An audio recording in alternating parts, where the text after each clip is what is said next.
Daily எபிசோட்ஸை miss பண்ணாம பார்க்கணுன்னா நம்ம சேனலை சப்ஸ்கிரைப் பண்ணிக்கோங்க அண்ட் கூட இருக்க பெல் பட்டனையும் ப்ரெஸ் பண்ணிக்கோங்க. அப்பதான் நாங்க போடுற வீடியோஸ் எல்லாம் உங்களுக்கு நோட்டிஃபிகேஷன்ல வரும்.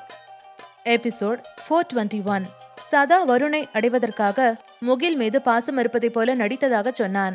வருண் கிடைத்து விட்டதால் சதா முகிலை கொல்ல பார்த்ததாக குற்றம் சாட்டினான். சதா அவனிடம் அதை மறுத்தாள். அதை கேட்ட வருண் கோபமாக, ஏய் நடிக்காத, அதான் உன்னோட சாயம் வெளுத்து போச்சே, அப்புறம் இன்னும் ஏன் நடிக்கிற? அவளை கொன்னுட்டா நான் உன் கூட சந்தோஷமா வாழ்ந்துருவேன் நினைச்சியா? உன் கனவுல கூட இந்த மாதிரி நடக்காது. இதோ பார், இப்ப சொல்றேன் கேட்டுக்க. நான் எப்பவுமே உன்னை என் மனைவியா ஏத்துக்க மாட்டேன். எனக்கு நீ என்னைக்குமே மனைவியாக முடியாது. என் சுமிதான் முகிலுக்கு அம்மா. நீ எப்பவுமே என் பொண்ணுக்கு அம்மாவா ஆக முடியாது. என் சுமியோட இடத்த உன்னால எப்பவுமே பிடிக்க முடியாது. என் பொண்ணு வாயால சொன்னா நீ உடனே முகிலுக்கு அம்மாவாயிடுவியா? தாய்மைங்கிற என்னெல்லாம் மனசுல இருந்து ஆத்மார்த்தமா வரணும் என்றான் யோசிக்காமல். நான் எந்த திட்டமும் போடல மாமா, என்ன நம்புங்க மாமா. நான் உங்களை மனசார காதலிச்சேன், அதனாலதான் நான் என்று அவள் சொல்லி முடிப்பதற்குள், சும்மா நிறுத்தடி. காதல்ங்கிறது மத்தவங்க கட்டாயப்படுத்தி வர்றதில்ல, தானா மனசுல வரணும். உனக்கு என் மேல இருக்கிறது காதல் இல்ல, அது வெறும் லஸ்ட். நீ என் கூட ஒரு தடவை படுத்து எந்திரிச்சா போதும், உன் காதல் இருந்த இடம் தெரியாம காணாம போயிடும். அப்புறம் நான் உனக்கு தேவைப்பட மாட்டேன் என்று ஆத்திரத்தில் வார்த்தைகளை கொட்டினான் வருண். மாமா என்று கத்தினாள் அவள். அப்போதுதான் அங்கு வந்தான் மகி. வருண் பேசியதை கேட்டவன், டே வருண், கோவத்துல வார்த்தை விடாத, நீ பேசுறது ரொம்ப தப்பு. சதாவன் எப்படி பேசிருக்க கூடாது என்று தன் நண்பனை அதட்டினான். நான் சரியாதான் பேசுறேன் மகி. என் சித்தி இப்படிதான் என் மேல பாசமா இருக்கிற மாதிரி நடிச்சு எங்க அப்பாவை ஏமாத்தி கல்யாணம் பண்ணிக்கிட்டாங்க. அதுக்கப்புறம் தான் அவங்க சுயரபம் தெரிஞ்சது. என்னை எவ்வளவு கொடுமைப்படுத்தினாங்க. என்னோட அப்பா நிம்மதி இல்லாம அலைஞ்சாரு. அதெல்லாம் உனக்கும் தெரியும் தானே? இப்ப இவ்வளவு அதேதான் பண்றா என்றவன் சதாவை பார்த்து, இன்னும் ஏண்டி இங்கே நிக்கிற? இனி என் கண்ணு முன்னாடி நிக்காத போ என்று கத்திவிட்டு கண்களை மூடி, சுமி, நம்ம குழந்தைய எப்படியாவது என்கிட்ட காப்பாத்தி கொடுத்துரு சுமி. எனக்கு அவளை விட்ட வேற யாரும் இல்ல சுமி. நம்ம பொண்ணு எனக்கு வேணும். என் முகிலை எப்படியாவது என்கிட்ட திருப்பி கொடுத்துரு சுமி என்று கடவுளாகி போன தன் மனைவியிடம் கெஞ்ச ஆரம்பித்தான் வருண். சதா, அவன் ஏதோ டென்ஷன்ல பேசுறான், நீ பெருசா எடுத்துக்காத என்று அவளை சமாதானம் செய்தான் மகி. ஆனால் அவையெல்லாம் அவளின் காதில் விழவே இல்லை.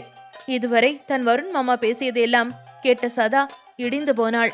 அவன் அடித்த வலியை தாங்கிக் கொண்டவளுக்கு அவன் பேசிய வார்த்தைகளை தாங்க முடியவில்லை. அவன் சொன்னதை கேட்டு அதிர்ந்து போனவள் சுவற்றில் சாய்ந்தபடி அப்படியே கீழே உட்கார்ந்தாள். அவன் பேசிய வார்த்தைகள் அவள் காதில் ஒலித்துக் கொண்டே இருந்தது. என்ன வார்த்தை சொல்லிட்டாரியா வருண் மாமா? நான் முகில் மேல வச்சிருக்கிற பாசம் பொய்யானதா? அவரை கல்யாணம் பண்ணிக்கிறதுக்காக தான் நான் அவ மேல பாசமா இருக்கிற மாதிரி நாடகம் போடுறேனா? என் முகில நானே கொல்ல பாக்குறேனா? என்னைக்குமே நான் அவளுக்கு அம்மாவாக முடியாதா? நான் அவரோட மனைவி இல்லையா? என்னால சுமி அக்காவோட எடுத்து பிடிக்கவே முடியாதா? அப்ப இன்னும் அவரோட மனசுல சுமி அக்கா தான் இருக்காங்க. இவர் அவங்கள மறக்கலையா? கடவுளே, நான் இப்ப என்ன பண்ணுவேன் என்று புலம்பிக் கொண்டே தன் முகத்தை கால்களுக்குள் புதைத்துக் கொண்டாள். அவளிடமிருந்து சத்தம் வரவில்லை. ஆனால் கண்களிலிருந்து கண்ணீர் மட்டும் வந்து கொண்டே இருந்தது. அதே நேரம் ஷாப்பிங் மாலில் முகில் இந்த இடத்தில்தான் காணாமல் போனதாக சதா சொன்ன இடத்திற்கு அருகே இருந்த ட்ரெண்டிகல் ஷாப்பின் கண்காணிப்பு கேமராவை செக் செய்தான் சூர்யா. அதில் சதா முகிலை தன் தோளில் அணைத்தபடி அவளோடு பேசிக்கொண்டே வேடிக்கை காட்டிக்கொண்டு வருவது, ஒரு முதியவர் மயங்கி விழுவது, சதா அவருக்கு உதவி செய்வது என அனைத்தும் ரெக்கார்ட் ஆகியிருந்தது. அதே நேரம் சதா அவருக்கு உதவி செய்து கொண்டிருக்கும் பொழுது அவள் அருகில் நின்று வேடிக்கை பார்த்து கொண்டிருந்த முகிலை மாஸ்க் அணிந்த ஒருவன் தூக்கி செல்வதும், அதன் பிறகு சதா தன் மகளை தேடி அலைந்ததும் ரெக்கார்ட் ஆகியிருந்தது. அவனை பார்த்ததும் சூர்யா அடையாளம் கண்டு கொண்டான். அவன்தான் சற்று முன்பு அவனிடம் வந்து காருக்குள் குழந்தை இருப்பதை பற்றி சொன்னவன். அப்போதே சூர்யாவிற்கு புரிந்துவிட்டது, இது எல்லாம் திட்டமிட்டு சதி என்று. உடனே விரைந்து சென்று கீழே பார்க்கிங்கில் இருந்த அந்த புதியவனை தேடி பிடித்து அடித்து விசாரிக்க ஆரம்பித்தான். அவனும் வலி தாங்காமல் அனுவின் கட்டளைப்படிதான் இதையெல்லாம் செய்ததாக ஒப்புக்கொண்டான். கடந்த சில நாட்களாக சதா முகிலுடன் அடிக்கடி வெளியில் செல்வதை தான் நோட்டமிட்டதாகவும், அதே போல இன்று அவர்களை ஷாப்பிங் மாலுக்கு ஃபாலோ செய்து வந்ததாகவும், சதா பர்ச்சேஸ் செய்த பொருட்களை அவளின் காரில் வைக்க வந்த நபரிடம் பேச்சு கொடுத்து அவருக்கு உதவுவது போல பொருட்களை காரில் அடுக்கி வைத்துவிட்டு காரின் கதவை லாக் செய்யும் பொழுது அதிலிருந்த 2 கீயில் ஒன்றை எடுத்துக் கொண்டதாகவும், பிறகு சதா அசந்த நேரம் குழந்தையை தூக்கி வந்து காரில் வைத்து பூட்டியதாகவும் சொன்னான். அப்புறம் ஏன்டா நீயே வந்து எங்க கிட்ட குழந்தை கார்ல இருக்குன்னு சொன்ன என்று சூர்யா அவன் ஸ்டைலில் விசாரித்தான். மேடம் தான் சார் அப்படி சொல்ல சொன்னாங்க. குழந்தைக்கு எதுவும் ஆயிடக்கூடாதுன்னு குழந்தை காணோன்னு பிரச்சனையாகி எல்லாரும் தேட ஆரம்பிச்ச பிறகு நானே குழந்தைய உங்ககிட்ட ஒப்படைக்கணும்னு அனுமிடம் தான் சார் சொன்னாங்க என்றான் அவன். அவனுக்கு இன்னும் 4 அடியை சேர்த்து கொடுத்து அனுப்பிவிட்டு மீண்டும் சதா சுற்றியதாக சொன்ன இடங்களுக்கு சென்று அங்கிருந்த சிசிடிவி ஃபுட்டேஜையும் கலெக்ட் செய்தான் சூர்யா. அவனுக்கு புரிந்துவிட்டது, அனு முகிலை வைத்து வருணுக்கும் சதாவிற்கும் இடையில் பிரிவை உண்டாக்க நினைக்கிறாள் என்று. ஆனால் அப்படி நடக்க கூடாது. வருணுக்கு உண்மையை புரிய வைக்க வேண்டும் என்பதற்காக அந்த வீடியோவை வாங்கி கொண்டான் சூர்யா. அதே நேரம் மருத்துவமனையில் இப்போதுதான் முகிலை முழுவதுமாக பரிசோதித்துவிட்டு ஐசியூவை விட்டு வெளியே வந்தார் அந்த மருத்துவர். அவரை பார்த்ததும், சார் சார் என் பொண்ணுக்கு என்னாச்சு, அவளுக்கு ஒண்ணும் இல்லையே என்று பதறினான் வருண். கவலைப்படாதீங்க, குழந்தை நல்லாதான் இருக்கா. காருக்குள்ள தனியா இருந்ததுனால கொஞ்சம் பயந்திருக்கா, ரொம்ப நேரம் அழுதுருக்கா, அதுலதான் அவ மயங்கி விழுந்திருக்கா. மத்தபடி பயப்படுற மாதிரி பெருசா ஒன்னும் இல்ல. குழந்தை கொஞ்ச நேரம் அப்சர்வேஷன்ல இருக்கட்டும், ஈவினிங் டிஸ்சார்ஜ் பண்ணி வீட்டுக்கு கூட்டிட்டு போலாம் என்றார். ரொம்ப தேங்க்ஸ் டாக்டர் என்று வருண் ஆறுதல் அடைந்தான். பரவாயில்ல, குழந்தை நல்லா தூங்குறா, இப்ப யாரும் அவளை டிஸ்டர்ப் பண்ண வேண்டாம், ஓகே என்று சொல்லிவிட்டு அங்கிருந்து சென்றார் அந்த மருத்துவர். குழந்தை நன்றாக இருக்கிறது என்ற செய்தியை கேட்டதும் தான் சதாவிற்கு நிம்மதியாக இருந்தது. உடனே தன் கண்களை துடைத்துக் கொண்டு எழுந்தவள் நர்ஸ் எவ்வளவோ தடுத்தும் கேட்காமல் முகிலை பார்க்க அவள் இருந்த அறைக்குள் ஓடினாள். அங்கு அந்த சின்னஞ்சிறு குழந்தை நன்றாக உறங்கிக் கொண்டிருந்தது. அதன் நெற்றியில் பாசமாக முத்தமிட்டவள், என்ன மன்னிச்சிருடா, நான் தான் உன்னை சரியா கவனிக்காம விட்டுட்டேன், நான் இன்னும் கவனமா இருந்திருக்கணும், என்ன மன்னிச்சிரு என்று சொல்லிவிட்டு அங்கிருந்து வெளியே வந்தவள் அழுது கொண்டே வெளியே ஓடி வந்தாள். மகி எவ்வளவு முறை கூப்பிட்டும் நிற்காமல் மருத்துவமனையை விட்டு வெளியில் ஓடி வந்து விட்டாள். அப்போதுதான் அங்கு வந்து சேர்ந்தான் சூர்யா. என்னாச்சு மகி, முகில் நல்லா இருக்காள்ல என்று குழந்தையை பற்றி விசாரித்தான். நல்லா இருக்கா, பயப்பட வேண்டான்னு டாக்டர் சொல்லிட்டாரு, ஈவினிங் டிஸ்சார்ஜ் பண்ணிக்கலாம்னு சொல்லிருக்காங்க என்று மகி நிலைமையை சொன்னான். ஆமா சதா இங்க என்று சூர்யா சதாவை தேடினான். இந்த பையன் அவளை கண்டபடி பேசிட்டான்டா, பாவம் அவன் மனசுடைஞ்சு அழுதுட்டே போயிட்டா என்று வருண் சதாவை திட்டியதை சொன்னான். டே ஃபுல், அவளை ஏன்டா திட்டின என்று வருணை திட்ட, பின்ன முகிலோட இந்த நிலைமைக்கு அவதான காரணம் என்றான் கோபம் குறையாமல். இடியட், அவன் என்னடா பண்ணா, எல்லாம் அந்த அனுவோட வேலை என்றான் சூர்யா எரிச்சலாக. நீ என்னடா சொல்ற என்றனர் மகியும் வருணும் அதிர்ச்சியாக. ஆமாண்டா, நீங்க எல்லாரும் வந்ததுக்கு அப்புறம் நாங்க அந்த மால்ல இருந்த எல்லா சிசிடிவியும் செக் பண்ணினேன். நம்ம கிட்ட குழந்தை கார்ல இருக்குன்னு சொன்னான்ல ஒருத்தன், அவன் தான் முகில காருக்குள்ள வச்சு பூட்டி இருக்கான். அந்த அனு சொல்லிதான் அவன் இதெல்லாம் பண்ணிருக்கான். பாவம் சதா, அவ கார் முழுக்க முகிலுக்கு வாங்கின திங்ஸ் தாண்டா இருக்கு. அத பார்த்தாலே தெரியுது அவ முகில் மேல எவ்வளவு அட்டாச்சா இருக்கான்னு. நடந்தது என்னன்னு நான் சொல்றதை விட இந்தா நீயே இதை பார்த்து தெரிஞ்சுக்க என்று சொல்லிவிட்டு தன் மொபைலில் காப்பி செய்து கொண்டு வந்த வீடியோவை அவர்களிடம் காட்டினான் சூர்யா. அதை பார்த்த பிறகுதான் உண்மையை புரிந்து கொண்டான் வருண். அந்த வீடியோவில் சதா எப்படி முகிலை தொலைத்தாள் என்பதையும், தன் மகளோடு அவள் சந்தோஷமாக ஷாப்பிங் செய்தது, ஐஸ்கிரீம் சாப்பிட்டது, முகில் கிட்ஸ் ஏரியாவில் விளையாடியது என அனைத்தையும் பார்த்ததும் தான் அவசரப்பட்டு சதாவை குற்றம் சொல்லிவிட்டோம் என்று புரிந்தது வருணுக்கு. கோபத்தில் சதாவை மிகவும் மோசமாக பேசியதை நினைத்து சங்கடப்பட்டான். அதே நேரம் விஷயம் தெரிந்து வீட்டிலிருந்து அனைவரும் அங்கு வந்து விட்டார்கள். வருணுக்கு ஆறுதல் சொல்லி அவனை தேற்றினார்கள். இது எல்லாம் அனுவின் வேலைதான் என்று தெரிந்ததும் விஜய் மிகவும் கோபமானான். அவளுக்கு இப்ப என்னதான் வேணுமா? அவ மாமாவை நான் தானே கொன்னேன், அப்ப அவ பதிலுக்கு என்ன கொள்ளாம ஏன் என்னோட குடும்பத்தை இப்படி கஷ்டப்படுத்துறா? இனி அவளை விட்டு வைக்கிறது நல்லதில்ல, பேசாம நானே அவளையும் கொன்னுடுறேன் என்று ஆத்திரமாக கத்தினான். கரெக்ட் டாடி, இனிமே அவளை சும்மா விடக்கூடாது, அவளை இனி நான் பாத்துக்கிறேன் என்றான் சூர்யா. வருணும் தமிழும் மட்டும் மருத்துவமனையில் இருந்தனர். மற்றவர்கள் வீட்டிற்கு கிளம்பினர். முகில் நன்றாக உறங்கிக் கொண்டிருந்தாள். வருண் அவள் பக்கத்திலேயே கவலையோடு உட்கார்ந்திருந்தான். வருண் என்று தன் மருமகனை அழைத்தாள் தமிழ். என்னத்த என்றான் வருண் கவலையான குரலில். அதான் முகிலுக்கு ஒண்ணும் இல்லையே, அப்புறம் ஏன் கவலையா இருக்க என்று கேட்டாள் தமிழ். பாவம், அவ சின்ன குழந்தை, காருக்குள்ள தனியா என்ன பண்றதுன்னு தெரியாம அழுதுருப்பால, ரொம்ப பயந்திருப்பா. அத நினைச்சு பார்த்தா என்னால தாங்க முடியலத்த என்றான் ஆற்றாமையுடன். விடு வருண், நடந்தது பத்தி பேசி எதுவும் ஆக போறதில்ல, இனி நடக்க போறத பத்தி பார்க்கலாம் என்றாள் தமிழ் ஆறுதலாக. அத்த சதா என்று தயக்கமாக இழுத்தான் வருண். நான் கோவத்துல அவளை கண்டபடி பேசிட்டேன் என்று ஒரு வழியாக உண்மையை சொன்னான். அதுதான் நடந்திருக்கும்னு எனக்கும் தெரியும் என்றாள் தமிழ். நான் உண்மையை புரிஞ்சுக்காம அவளை ரொம்ப மோசமா பேசிட்டேன் என்றான் வருண் வருத்தமாக. உன் நிலைமையில வேற யாரு இருந்தாலும் இப்படிதான் பண்ணிருப்பாங்க. ஆனா ஒண்ணு, சதா உன் மேல உயிரே வச்சிருக்கா வருண். அவளால உனக்கு துரோகம் பண்ணவும் முடியாது, உன்னை கஷ்டப்படுத்தி பார்க்கவும் முடியாது என்றாள் தமிழ் கண்ணீரோடு. ஆமா வருண், அவ உன்னை அந்த அளவுக்கு காதலிக்கிறா. முதல்ல அவ உன்னை விரும்புறான்னு தெரிஞ்சதும் கல்யாணம் ஆகி கை குழந்தையோட இருக்கிற உனக்கு எப்படி என் பொண்ண 2ஆம் தரமா கட்டி கொடுக்கறதுன்னு நானும் முதல்ல யோசிச்சேன். ஆனா ஒரு நாள் அவ இல்லாதப்ப அவ ரூம்ல போய் அவ பொருளையெல்லாம் செக் பண்ணினேன். அப்பதான் அவ உன்னை எந்த அளவுக்கு காதலிக்கிறான்னு நான் புரிஞ்சுக்கிட்டேன். அவ பெட்டுக்கு கீழே எப்பவும் உன்னோட சின்ன வயசு போட்டோ இருக்கும். அவ புக்ஸ் எல்லாத்துலயும் சதா வரும்னு உன்னோட பேரையும் சேர்த்து எழுதி வச்சிருக்கா. நீ சின்ன வயசுல இங்க வந்தபோது யூஸ் பண்ணின எல்லா பொருளையும் இன்னும் பத்திரமா எடுத்து வச்சிருக்கா. நீ குடிச்சிட்டு கீழே போட்ட ஜூஸ் பாட்டில், சாப்பிட்டு போட்ட லாலிபப் குச்சி, காலி சிப்ஸ் பாக்கெட்டு, நீ யூஸ் பண்ணிட்டு மிச்சம் வச்சுட்டு போன சோப்பு, உன்னோட பனியன், டவல், பேனா, சாக்ஸ், இப்படி இன்னும் சொல்லிக்கிட்டே போலாம். நமக்கு அதை பார்த்தா குப்பையா தெரியும். ஆனா அவளுக்கு அதெல்லாம் பொக்கிஷம். அப்பதான் தெரிஞ்சது அவ உன் மேல எவ்வளவு பைத்தியமா இருக்கான்னு. என் பொண்ணோட மனசு நோக்கடிக்க, அவ காதல சாகடிக்க எனக்கு விருப்பம் இல்ல. அதனாலதான் அவளை உனக்கு கட்டி கொடுக்க சம்மதிச்சோம். எனக்கு இருக்கிறது ஒரே ஒரு பொண்ணு வருண். அவ நல்லா வாழ்றத பார்க்க எங்களுக்கும் ஆசையா இருக்கு. முகில காரணம் காட்டி அவளை ஒதுக்கி வைக்காத. சதாவுக்கு இன்னொரு குழந்தை பிறந்தா அவ முகில கண்டுக்க மாட்டான்னு நீ நினைக்காதடா. அவ பெக்கிற புள்ளைய விட முகில தாண்டா அவ பெருசா நினைப்பா. அவ கண்டிப்பா முகில நல்லா பாத்துப்பா. என் பொண்ணோட மனசை பத்தி எனக்கு நல்லா தெரியும். அவளை கலங்க வைக்காத வருண். உன்னை கையெடுத்து கும்பிட்டு கேட்டுக்கிறேன்டா. என் பொண்ணை ஏத்துக்கடா வருண் என்று கண்ணில் கண்ணீர் ஒழுக தன் மருமகனிடம் கெஞ்சினாள் தமிழ். ஐயோ அத்தை, என்னையே இவ்வளவு பெரிய பாவத்துக்கு ஆளாக்குறீங்க. எனக்கு சதாவை ரொம்ப பிடிக்கும். ஆனா நான் அவளை மனைவியா யோசிச்சு பார்த்ததில்ல. அவ என் நண்பனோட தங்கச்சி, அவ்வளவுதான். ஆனா நீங்க சொல்றதெல்லாம் கேட்கும் போதுதான் அவ என் மேல எவ்வளவு காதல் வச்சிருக்கான்னு எனக்கு புரியுது. நான் தப்பு பண்ணிட்டேன். என் சதாவை நான் புரிஞ்சுக்காம விட்டுட்டேன் என்றான் அவன் வலியுடன். இப்பவும் ஒன்னும் கெட்டு போலடா. இப்ப நினைச்சா கூட நீங்க 2 பேரும் கண்டிப்பா சந்தோஷமா வாழலாம். நீ சதா முகில்னு எல்லாரும் ஒரே குடும்பமா வாழலாம். சதாக்கு எத்தனை பிள்ளை பிறந்தாலும் முகில் தான் எங்க மூத்த பேரப்புள்ள. அதுல எந்த மாற்றமும் இல்ல என்று தமிழ் சொன்னதும் வருணின் கண்களிலிருந்து கண்ணீர் வழிய ஆரம்பித்தது. முதலாக தன் சதாவை பற்றி யோசிக்க ஆரம்பித்தான் வருண்.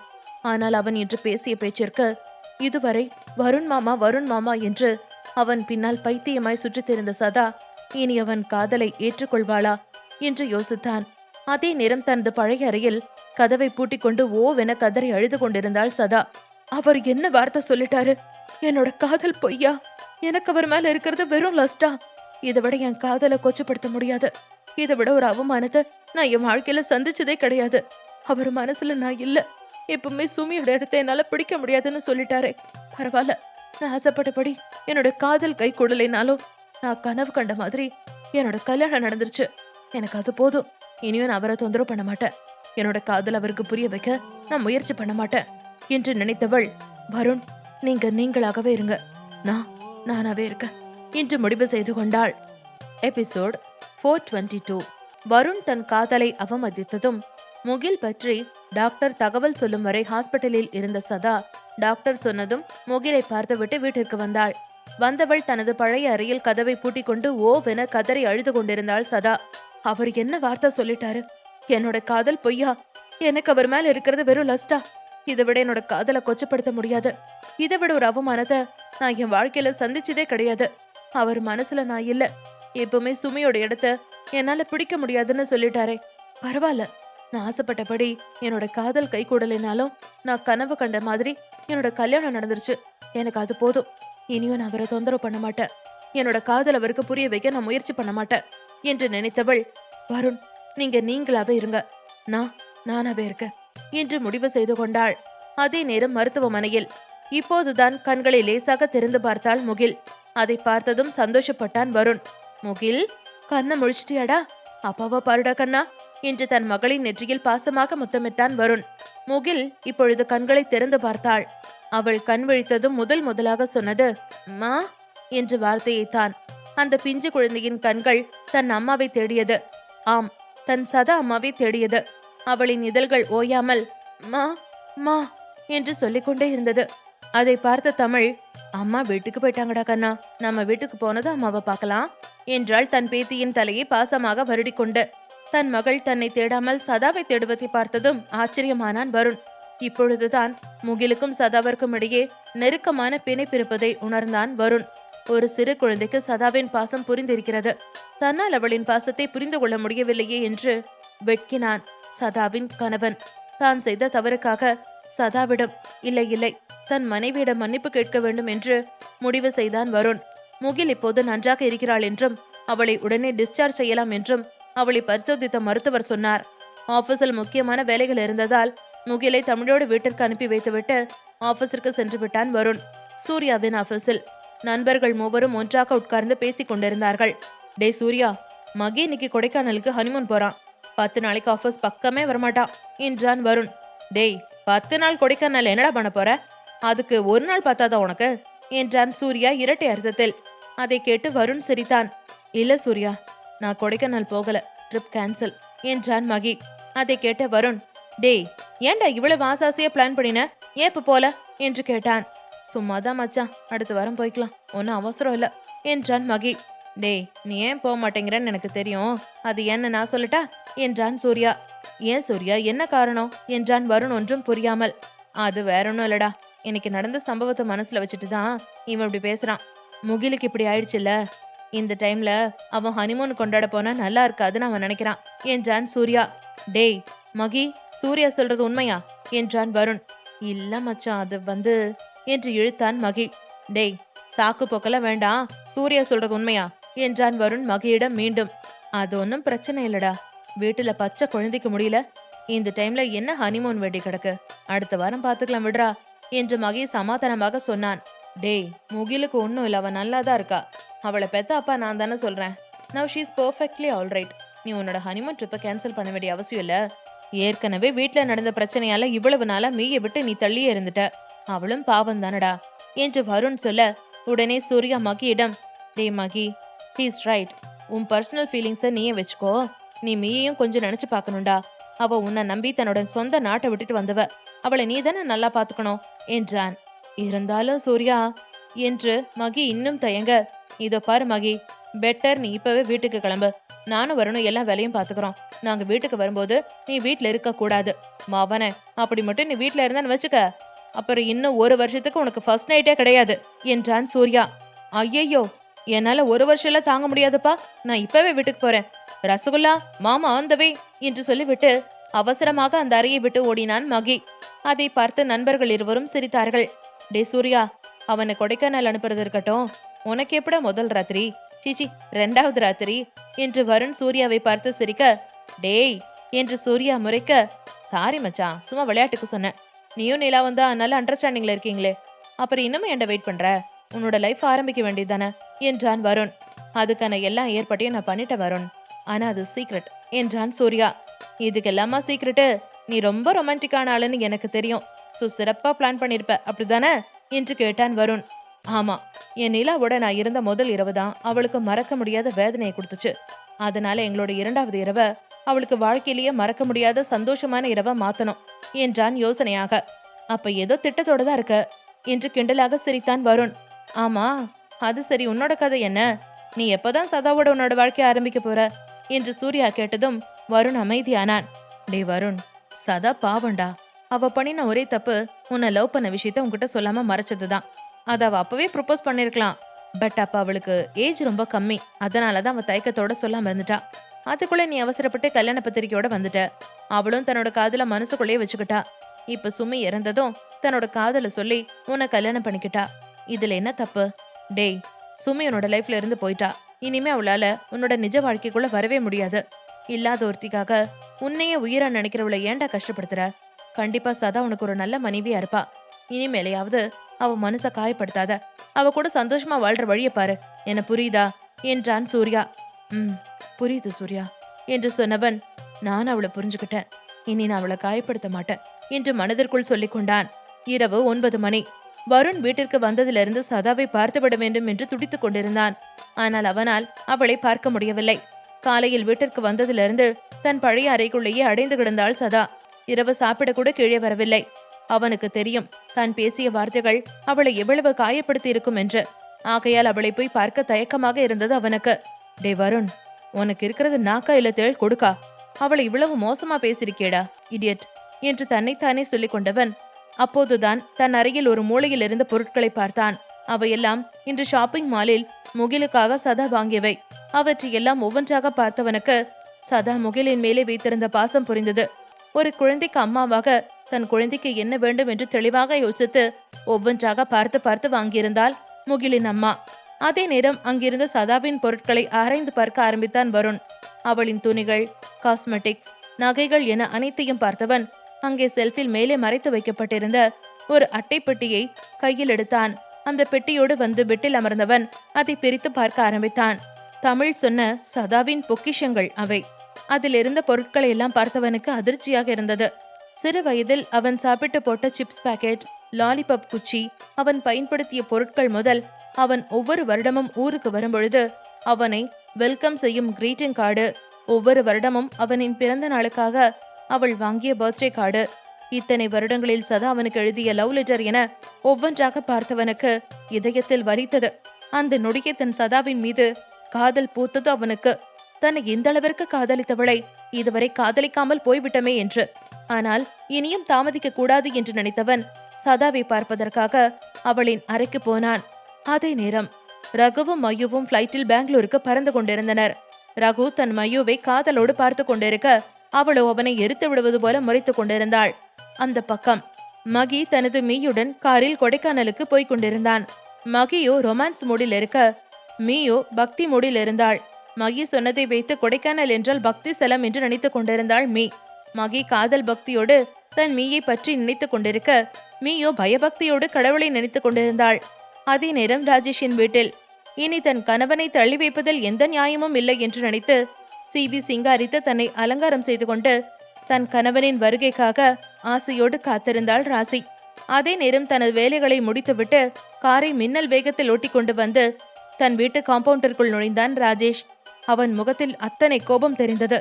ராசியை கொன்றுவிடும் அளவிற்கு கோபத்தில் இருந்தவன் அதே கோபத்தோடு தன் அறையை நோக்கி சென்றான்.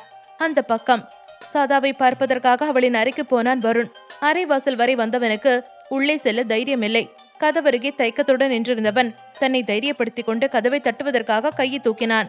அதே நேரம் கதவை திறந்தாள் சதா. இருவரும் அரையடி இடைவெளி தூரத்தில் நின்று கொண்டிருந்தனர். வருணை அங்கு எதிர்பார்க்கவில்லை சதா.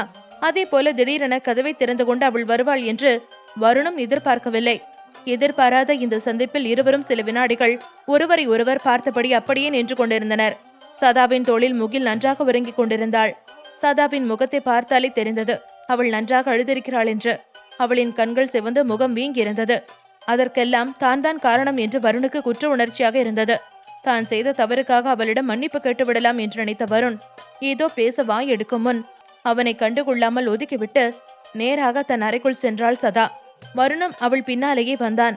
அறைக்குள் வந்தவள் முகிலை பெட்டில் போட்டுவிட்டு ஒரு பெரிய பெட்ஷீட்டை எடுத்து தரையில் விரித்து கொண்டு அதில் 2 தலையணைகளை வைத்து முகிலை தன் அருகில் போட்டுக்கொண்டு தானும் அதில் படுத்துக் கொண்டாள். வருண் அவள் செய்வதையெல்லாம் பார்த்து கொண்டு அமைதியாக இருந்தான். ஒரு வழியாக தைரியத்தை வரவழைத்துக் கொண்டு தன் மனைவியை அழைத்தான் வருண். சதா சதா. அவளிடம் இருந்து எந்த பதிலும் இல்லை. சதா ப்ளீஸ் என்ன ஒரு நிமிஷம் பாரு என்று மீண்டும் வருண் சொல்ல அவள் அவன் பேச்சிற்கு செவி சாய்க்கவில்லை. சதா ப்ளீஸ் என்ன மன்னிச்சிரு. நான் பண்ணது தப்புதான். நான் தெரியாம அப்படி பேசிட்டேன். ஆனா அது தப்புன்னு எனக்கு இப்பதான் புரியுது. என்ன மன்னிச்சிரு சதா.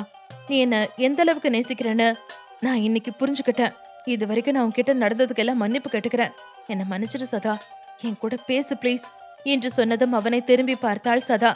மன்னிக்கணுமா? உங்களை மன்னிக்க நான் யாரு மிஸ்டர் வருண்? சின்ன வயசுல இருந்து நான் உங்களை காதலிச்சேன். நீங்க தான் எனக்கு எல்லாமே நான் நினைச்சேன். அந்த உரிமையில தான் உங்களை மாமா மாமான்னு வாய் நிறைய கூப்பிட்டேன். ஆனா எப்பவுமே நான் உங்க மனைவி ஆக முடியாதுன்னு நீங்க சொல்லிட்டீங்க. எந்த உரிமையில நான் உங்களை மன்னிப்பேன்?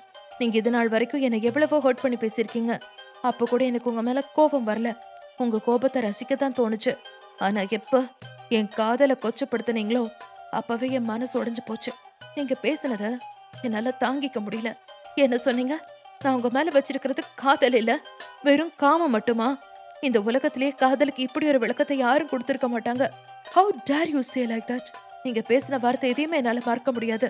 நான் உங்களுக்கு மனைவியா இல்லாம இருக்கலாம். ஆனா முகிலுக்கு நான் தான் அம்மா. நீங்க என்ன சொன்னீங்க? நான் அவளுக்கு வெறும் சித்தி மட்டும்தான் இல்ல. அதுவே நீங்க சொன்னதுக்கு அப்புறம் தான் எனக்கு ஞாபகம் வருது. அவ இந்த வீட்டுக்கு வந்த நாளில இருந்து அவளை நான் பெத்த பொண்ணாவே நான் மனசார நினைக்க ஆரம்பிச்சிட்டேன். என்னோட காதல உங்களுக்கு புரிய வைக்கிறதுல வேணும்னா நான் தோத்து போயிருக்கலாம்.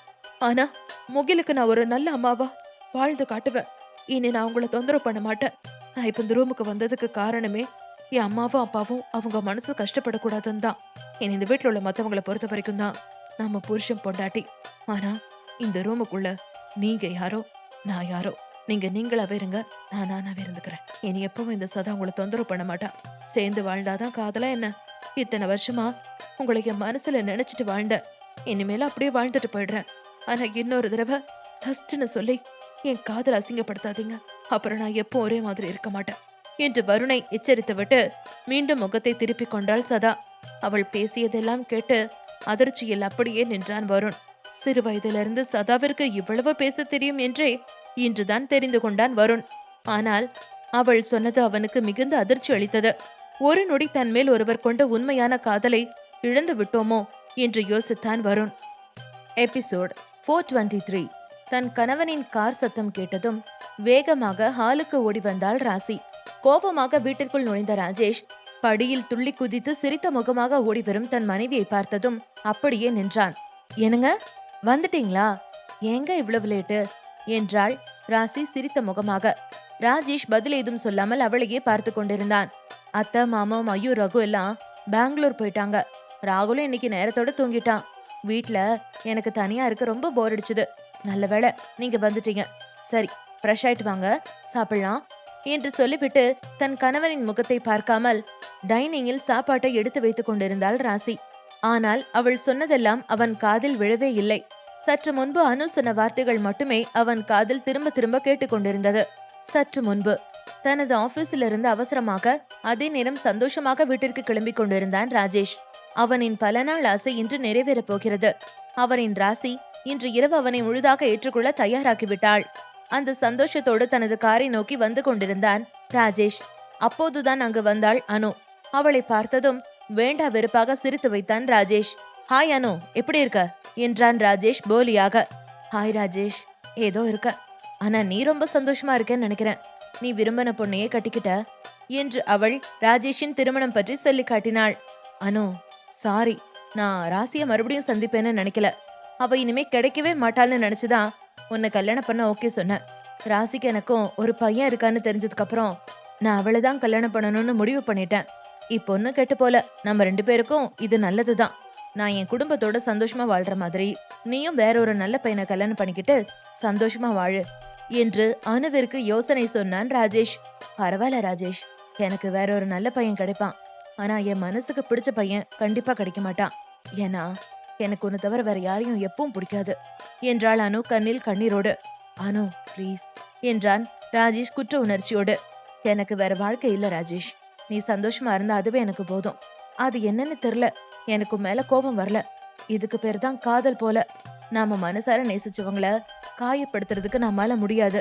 ஆனா நீ ஏமாந்து போயிட்டேன்னு நினைச்சுதான் எனக்கு ரொம்ப வருத்தமா இருக்கு என்று தன் விஷப்பற்களை காட்டினாள் அனு. ஏமாந்து போயிட்டனா? நீ என்ன சொல்ற என்று ராஜேஷ் புரியாமல் கேட்டான். ஆமா ராஜேஷ், ராசி உன்னை நல்லா ஏமாத்திட்டா. உனக்கு ஒரு விஷயம் தெரியுமா? இந்த விஷயம் உன் பொண்டாட்டி ராசிக்கு தெரியும். நம்ம மயு இப்ப கர்ப்பமா இருக்கா என்றாள் அனு. வாட் என்று கத்தினான் ராஜேஷ். அவன் அதிர்ச்சியை ரசித்த அனு அப்பாவி போல முகத்தை வைத்துக் கொண்டிருந்தாள். அது தெரியாத ராஜேஷோ அனுவிடமே, அவ கர்ப்பத்துக்கு காரணம் சொல்லு, யாரு? என் தங்கச்சியோட கர்ப்பத்துக்கு காரணம் யாரு? அவளை ஏமாத்தின அந்த அயோக்கியம் யாரு என்று கேட்டான். அது வேற யாரும் இல்ல, அந்த ராசியோட தம்பி ரகுதான் என்று போட்டு உடைத்தாள் அனு. ராஜேஷ் நம்ப முடியாமல், ரகுவா? இட்ஸ் இம்பாசிபிள் என்றான். நான் சொல்றது உண்மைதான் ராஜேஷ். நீ ராசியை ஏமாத்தினதுக்காக ராசியோட தம்பி ரகு திட்டம் போட்டு பாவம் நம்ம மயுவ பழி வாங்கிட்டான். அந்த ரகு மயுவ காதலிக்கிறதா சொல்லி அவளை ஏமாத்தி கர்ப்பமாக்கிட்டான். இந்த விஷயம் ராசிக்கும் தெரியும். இப்ப ராசியை நீ கல்யாணம் பண்ணிக்கிட்டதால வேற வழி இல்லாம ரகு மயுவ கல்யாணம் பண்ணிக்கிட்டான். நான் சொல்றது அத்தனை உண்மை, என்ன நம்பு ராஜேஷ். நான் உன்னை உண்மையா காதலிச்சேன்னு உனக்கே தெரியும். அந்த காதல் மேல சத்தியம் பண்ணி சொல்றேன். இப்ப நான் சொன்ன எல்லாமே உண்மை. நான் இவ்ளோ தூரம் சொல்லியும் உனக்கு என் பேச்சுல நம்பிக்கை வரலனா நீ அந்த ராசிக்கிட்டே போய் கேளு. எனக்கு இந்த உண்மை இன்னைக்குதான் தெரியும். அதான் உன்கிட்ட சொல்லிட்டு போலான்னு வந்தேன் என்று ராஜேஷை கிளப்பி விட்டாளானோ. அவள் சொன்னதை கேட்டதும் எல்லோரிடமும் அன்பாக பேசி பழகும் மயு ரகுவை அவாய்ட் செய்வது, ரகு மயுவை பார்க்க தயங்குவது என அவன் பார்த்த சம்பவங்கள் ஒவ்வொன்றாக ராஜேஷின் மனதிற்குள் படமாக ஓடியது. அடுத்த நொடி அவனின் முகம் கடுகடுக்க ஆரம்பித்தது. அவனின் ரத்தம் கொதித்தது. அதை பார்த்த அனுவோ மனதிற்குள், ஹேய் ராசி, என்னோட வாழ்க்கையவா தட்டி பறிச்ச? உன்னை நான் நிம்மதியா வாழ விட மாட்டேன். கூடி சீக்கிரம் புருஷனே உன் கழுத்து பிடிச்சு வெளியில தள்ள போறான் பாரு. என் ராஜேஷை எப்படி திரும்ப என்கிட்ட வர வைக்கிறதுன்னு எனக்கு தெரியும் என்று நினைத்து கொண்டே, நான் வர ராஜேஷ் என்று சொல்லிவிட்டு கண்ணில் போலி கண்ணீரோடு அங்கிருந்து சென்றாள் அனு. அதையெல்லாம் நினைத்தபடி ராசியை முறைத்துக் கொண்டிருந்தான் ராஜேஷ். இப்போது தான் பேச பேச பதில் சொல்லாமல் அமைதியாக நிற்கும் தன் கணவனை பார்த்த ராசியும், என்னாச்சுங்க, ஏன் அப்படியே நிக்கிறீங்க என்று கேட்டுக்கொண்டே ராஜேஷின் அருகில் வந்தாள். ராஜேஷ் அவளை முறைத்துக் கொண்டு நின்றிருந்தான். ராசி என்றான் அதட்டலாக. என்னாச்சுங்க, ஏன் கோவமா பேசுறீங்க என்று அவள் தயக்கமாக கேட்டதும், நான் கேக்குற கேள்விக்கு மட்டும் பதில் சொல்லு, மயு கர்ப்பமா இருக்காளா என்று கேட்டான். அவன் அப்படி கேட்டதும் ராசி அதிர்ந்தாள். அந்த கர்ப்பத்துக்கு ரகுதான் காரணமா என்று அடங்காத கோபத்துடன் கேட்டான். அவனின் அடுத்த கேள்வியில் அவளின் உடல் வெலவெலத்து போனது. இந்த விஷயம் உனக்கு தெரியுமா என்று ராஜேஷ் கேட்டதும் அவ்வளவுதான். ராசிக்கு மூச்சே நின்று விட்டது. பயத்தில் அவளின் கை கால்கள் நடுங்கியது. முகம் வியர்க்க ஆரம்பித்தது. கேய், உன்னதான் கேக்குறேன், பதில் சொல்லு. ரகு மயுவை ஏமாத்திட்டானா? இந்த விஷயம் உனக்கு தெரியுமா என்று அவன் கத்தினான். தெரியுங்க என்றாள் அவள் தட்டு தடுமாறி. அவ்வளவுதான். அடுத்த நொடி பளார் பளார் பளார் என்று அவளின் இரு கன்னங்களிலும் மாறி மாறி அறைந்தான் ராஜேஷ். அந்த அடிகளை வாங்கிக் கொண்டு கண்ணில் கண்ணீரோடு தன் கணவனை பார்த்தாள் ராசி. உங்க 2 பேருக்கு எவ்வளவு தைரியம் இருந்தா எங்கிட்டயே விளையாடி இருப்பீங்க. என்னைவே ஏமாத்திட்டீங்களா? உன் தம்பி பெரிய யோக்கிய மாதிரி பேசினா, நான் உன்னை ஏமாத்தினந்தான். அதுக்கு பதிலுக்கு அவன் என்னதானே பழி வாங்கி இருக்கணும். ஏண்டி என் தங்கச்சி வாழ்க்கையோட விளையாடினா? இதுக்கு நீயும் உடந்த, அப்படிதானே என்று அவன் அவள் மீது குற்றம் சுமத்தினான். ஐயோ, சத்தியமா இல்லங்க, எனக்கு இத பத்தி எதுவுமே தெரியாது என்று அவள் பதறினாள். சும்மா நடிக்காதடி, நீ சொல்லி கொடுத்துதான் உன் தம்பி இப்படி பண்ணிருக்கான். நான் உன்னை கல்யாணம் பண்ணிக்கிட்டதும் வேற வழி இல்லாம நல்லவ மாதிரி நடிச்சு எங்க அப்பாவை ஏமாத்தி மயுவ கல்யாணம் பண்ணிக்கிட்டான். அவ மட்டும் இந்நேரம் மயுக்கு புருஷனா இல்லாம இருந்திருந்தா நாளைக்கு காலையில அவனை நடு ரோட்ல பொணமா தொங்க விட்டுருப்பேன். தப்பிச்சுட்டான். அக்கா தம்பி 2 பேரும் திட்டம் போட்டு எங்க குடும்பத்தையே ஏமாத்திட்டீங்களா என்று அவன் அவளை வெறுப்புடன் பார்த்தான். ஐயோ இல்லங்க, நான் யாரையும் ஏமாத்தல. நான் சொல்றத தயவு செஞ்சு கேளுங்க. எனக்கு இதெல்லாம் முன்னாடி தெரியவே தெரியாதுங்க. ரகு இப்படி ஒரு தப்ப பண்ணுவான்னு நான் நினைச்சு கூட பாக்கல என்று அவள் எடுத்து சொல்ல முயற்சித்தாள். ஆனால் அவனோ, சும்மா சொன்னதையே சொல்லாதிரி, என் கண்ணுக்கு முன்னாடி நிக்காத, உன்னை போத்தாலும் எனக்கு கொலை பண்ற அளவுக்கு ஆத்திரமா வருது, இங்கிருந்து போயிடு என்று கத்திவிட்டு அவளை பிடித்து தள்ளிவிட்டு வேகமாக தனது அறைக்கு சென்றவன் கதவை உள்ளே தாழ் போட்டுக் கொண்டான் ராஜேஷ். அவன் பின்னாலேயே ஓடிய ராசியோ கதவை பலமுறை தட்டியும் அவன் திறக்கவில்லை. ஏனுங்க என்னங்க, நான் சொல்றது கேளுங்க. ரகு பண்ணினதுக்கும் எனக்கும் எந்த சம்பந்தமும் இல்லைங்க. கதவை தரங்க, நான் எந்த தப்பும் பண்ணல, கதவை தரங்க, நான் சொல்றத கேளுங்க ப்ளீஸ் என்று கத்திக்கொண்டே அங்கேயே உட்கார்ந்தாள் ராசி. ஆனால் அவளின் கதறல்கள் எதுவும் அவள் கணவனின் காதில் விழவே இல்லை. ராஜேஷின் மனம் எரிமலையாய் பொங்கிக் கொண்டிருந்தது. ராசியோ கண்ணீரில் கரைந்து கொண்டிருந்தாள். மறுநாள் காலை சூர்யாவும் நன்றாக உறங்கிக் கொண்டிருந்தான். அவனின் மார்பில் தலை வைத்து உறங்கிக் கொண்டிருந்த நிலா தன் மொபைலின் அலார சத்தம் கேட்டு கண் விழித்தாள். தூக்கம் கலைந்தவள் அவனின் மார்பில் இருந்து சூரியன் டாட்டோவிற்கு ஒரு முத்தத்தை கொடுத்துவிட்டு வாஷ்ரூமிற்குள் நுழைந்தாள். அடுத்த அரை மணி நேரத்தில் ஃப்ரெஷ் ஆகிவிட்டு வெளியில் வந்தவள் தலைமுடியை துண்டால் சுற்றி கொண்டை போட்டுக்கொண்டு வேறு புடவையை மாற்றிக்கொண்டு ஒரு சின்ன வட்ட வடிவ மரூன் ஸ்டிக்கரை நெற்றியில் ஒற்றிக்கொண்டு கண்ணாடி முன்பு வந்து நின்று தன்னை ஒருமுறை பார்த்து கொண்டாள். அவளுக்கு திருப்தியாக இருந்தது. உன் புருஷன் சொல்ற மாதிரி நீ அழகுதாண்டி என்று சொல்லிக்கொண்டே தன் கன்னத்தை கிள்ளி தானே முத்தமிட்டு கொண்டவள் பெட்டில் தூங்கிக் கொண்டிருந்த தன் கணவனை பார்த்தாள். சூர்யா நன்றாக உறங்கிக் கொண்டிருந்தான். அவன் அருகில் சென்று அமர்ந்தவள் தன் கணவனின் முகத்தை பார்த்தாள். இவன் எவ்வளவு அழகா இருக்கான் என்று மனதிற்குள் பெருமைப்பட்டு கொண்டவள், எப்படி தூங்குறான் பாரு, இடியட். இவ்வளவு அழகான பொண்டாட்டிய பக்கத்துல வச்சுக்கிட்டு கொஞ்சாம இந்த வைரஸுக்கு எப்படிதான் தூக்கம் வருதோ என்று முணுமுணுத்துக் கொண்டே அவனை அணுவணுவாக ரசிக்க ஆரம்பித்தாள் நிலா. அவனின் பளபளப்பான கோரை முடிகளை பார்த்தவள் அதை ஆசையோடு கோதிவிட்டாள். அவனின் பரந்த ஏறு நெற்றியும் நீண்ட அடர்த்தியான புருவமும் அதற்கு கீழே இருந்த அளவான கண்கள் என அவனை ரசித்த அவளின் கண்கள் இப்போது அவனின் கூர்மையான மூக்கில் வந்து நின்றது. இந்த மூக்கின் இவ்ளோ ஷார்ப்பா இருக்கு, எது சொன்னாலும் உடனே கோபம் வருது, இதுல எங்கட அந்த கோபத்தை வச்சிருக்க என்று முணுமுணுத்துக் கொண்டே அவனின் மூக்கின் நுனியை செல்லமாக ஆட்டியவள் அவளின் அழகான கன்னத்தை தடவி அவனின் கண்ண சதி விரல்களால் அவன் தூக்கம் கலைந்து விழாதவாறு யா அழகு புருஷா என்று செல்லமாக கிள்ளினாள். அவனின் மூக்கிற்கு கீழே அளவாக ட்ரிம் செய்யப்பட்டு ஆண்மைக்கு இலக்கணமாய் இருந்த அவனின் மீசையை தன் விரல்களால் நீவி கொடுத்து ரசித்தவள் அவனின் தடித்த பெரிய அழகான இதழ்களை தன் விரல் கொண்டு மென்மையாக ஸ்பரிசித்தாள்.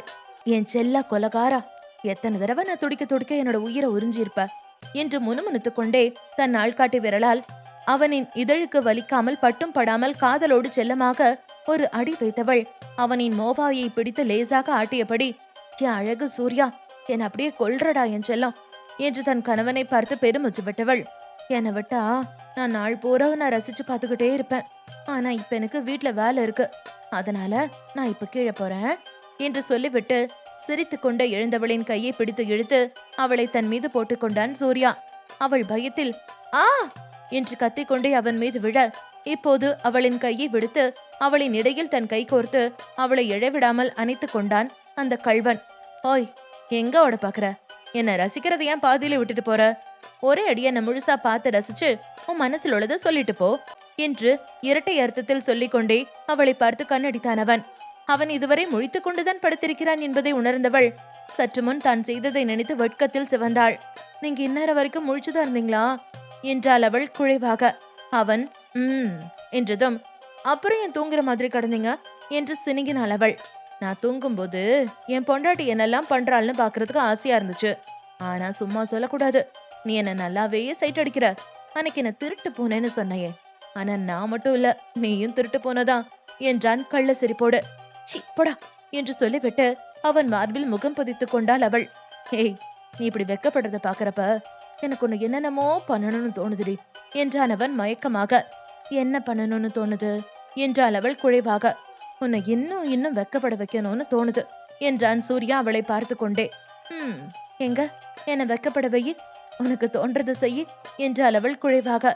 ஐயோ, நீ அழகு நிலாடி என்று சொல்லிக்கொண்டே அவள் கன்னத்தை செல்லமாக கிள்ளியவன் அவள் எதிர்பார்க்காத நேரம் அவளை சட்டென கீழே தள்ளி அவள் மீது படர்ந்தான். அதை எதிர்பார்க்காதவள், ஏ சூர்யா, என்ன பண்ற என்று கேட்டாள். நீதானே என்ன என்ன வேணும்னாலும் பண்ணிக்கன்னு சொன்ன, அதான் பண்ண போறேன் என்றான் செயலில் தீவிரமாக. அதுக்காக இப்பவா? சூர்யா, இப்பதான் பொழுதே விடிஞ்சிருக்கு என்று சொன்னாள் நிலா. அதனால என்ன, அந்த சூர்யா அது வேலையை பாக்குது, இந்த சூர்யா அவன் வேலையை பார்க்க போறேன் என்று சொல்லிக்கொண்டே அவள் கழுத்தில் முகம் புதைத்தான் அவன். அவள் கூச்சத்தில் நெளிந்து கொண்டே அவன் கன்னங்களை பற்றி அவனை தன் கழுத்திலிருந்து பிரித்தவள். இப்ப வேண்டாம் சூர்யா என்றாள் அவள் கெஞ்சலோடு. முடியாது, எனக்கு இப்பவே வேணும் என்று அந்த அரடி குழந்தை அடம் பிடித்தது. சூர்யா, நீ என் செல்லம்ல, சொன்னா கேளு, நைட்டு பாத்துக்கலாமே, நைட்டு நீ என்ன சொன்னாலும் கேக்குறேன், அடம் பிடிக்காத செல்லம் ப்ளீஸ் என்று கெஞ்சினாள் அவள். நீ என்ன செல்லம்னு சொல்லும்போது எனக்கு அப்படியே மனசு சந்தோஷத்துல ரெக்க கட்டி பறக்குதுடி. இப்ப நீ என்ன செல்லமா செல்லம்னு சொன்னதுனால உன்னை இப்ப போனா போதும்னு விடுறேன். ஆனா அதுக்கு பதிலா எனக்கு இப்ப ஒரு கிஸ் வேணும் என்று கண்டிஷனுடன் சொல்லிவிட்டு அவளின் ஆப்பிள் இதழ்களையே உற்று பார்த்தான். அவன் இன்னும் புரிந்து வேண்டும் என்றே, என்ன அப்படி பாக்குற என்றாள் நிலா.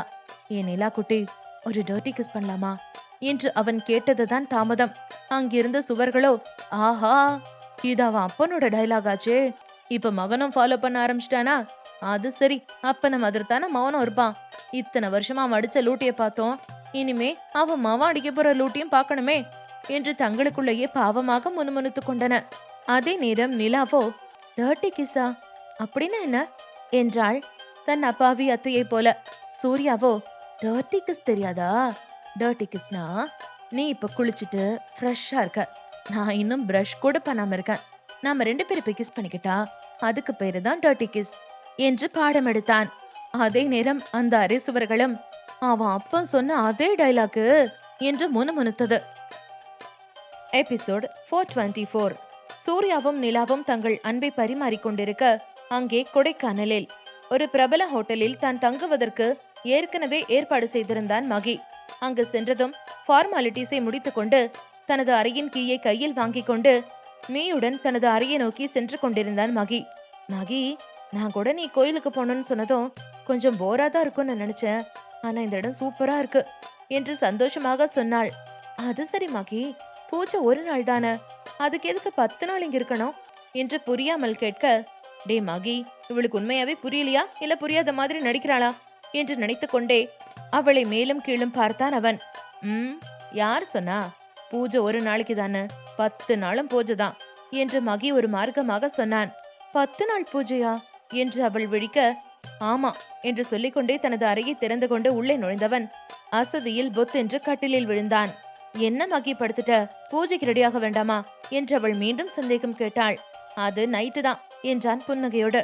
ஓ நைட்டா, அப்ப டெய்லி நைட்டு தான் பூஜையா என்று அவள் குழந்தை போல கேட்கவும் இன்னும் ஆசையாக வந்தது மகிக்கு. இன்னைக்கு கண்டிப்பா நைட்ல தான் பூஜை, ஆனா நாளைக்கு உனக்கு ஓகேனா பகலையும் வச்சுக்கலாம் நைட்டும் வச்சுக்கலாம் என்று அவன் ஒரு மார்க்கமாக சொன்னான். சரி வா, இந்த ஊரு ரொம்ப அழகா இருக்கு, அப்படியே சுத்தி பார்க்கலாம் என்று அவள் அழைத்தாள். சர்ப்ரைஸை கெடுக்க கூடாது என்று, இல்ல வெளியில போவேனா, இப்ப நல்லா தூங்கி ரெஸ்ட் எடு, அப்பதான் நைட் ஆக்டிவா இருக்கலாம், ஏன்னா பூஜை ரொம்ப முக்கியம் என்று சொன்னான் மகி. அப்படி என்ன பூஜை பண்ண போறா என்று நினைத்து கொண்டே அவளும் அவனோடு ரெஸ்ட் எடுக்க ஆரம்பித்தாள். நந்தாவின் வீட்டில் காலை ஹாஸ்பிட்டல் செல்வதற்காக ரெடியாகி கீழே வந்தான் நந்தா. அவனுக்கு முன்னதாகவே அனு டைனிங் டேபிளில் ஆஜராகி இருந்தாள். ஹாய் நந்தா, குட் மார்னிங், ஏன் ஒரு மாதிரியா இருக்க என்று அவள் பாசத்தோடு கேட்டாள். அதெல்லாம் ஒண்ணும் இல்ல அனு என்றான் அவன் சுரத்தையே இல்லாமல். பொய் சொல்லாத, நீ ஆளே மாறி போயிட்ட தெரியுமா, உன் முகத்துல எப்பவும் இருக்கிற அந்த பொலிவும் இல்ல சிரிப்பும் இல்ல என்று வேண்டுமென்றே அவன் வாயை கிண்டினாள். நான் சிரிப்ப மறந்து ரொம்ப நாளாச்சு, எனக்கு வாழ்க்கையே வெறுத்து போச்சு, யார நம்புறது யார நம்ப கூடாதுன்னு ஒன்னும் தெரியல, நம்ம யாரு மேல உயிரைய வச்சிருக்கிறோமோ அவங்களே நம்மளுக்கு நம்பிக்கை துரோகம் பண்றாங்க என்று மனதொடிந்து சொன்னான் நந்தா. அவன் பேசியதெல்லாம் மறைந்து நின்று கேட்டுக்கொண்டிருந்த ஆராவிற்கு கஷ்டமாக இருந்தது. அவன் ஏன் அப்படி சொல்கிறான் என்று அவளுக்கும் தெரியும். தான் செய்த தவறுக்காக அவனிடம் மன்னிப்பு கேட்பதற்காக அவனிடம் வந்தவள் என்னங்க என்று அழைத்தாள் பயத்தோடு. இதுவரை வருத்தமாக பேசியவன் அவளை பார்த்ததும் கோபத்தில் கத்த ஆரம்பித்தான். ஹேய், உன்னை யார் இங்க வர சொன்னது, உன்னதான் என் கண்ணு முன்னாடியே வரக்கூடாதுன்னு சொல்லியிருக்கேன்ல என்றான். அது இல்லைங்க உங்ககிட்ட என்று அவள் முடிப்பதற்குள், ஹேய் சும்மா நிறுத்து, என்ன வாங்க போங்கன்னு பொண்டாட்டி மாதிரி பேசுற, என்ன சார்னு தானே கூப்பிட சொல்லியிருக்கேன் என்று அவன் ஆராவை விரட்டினான். ஏன் அந்த கோபப்படுற, நீ சொன்னாலும் சொல்லாட்டி அவனோட மனைவி தானே, அந்த உரிமையில தானே அவ அப்படி பேசுறா என்று அவனுக்கு சாவி கொடுத்தாள் அனு. எனக்கு ஒன்னும் அவ பொண்டாட்டி இல்ல என்றான் விடுக்கென்று.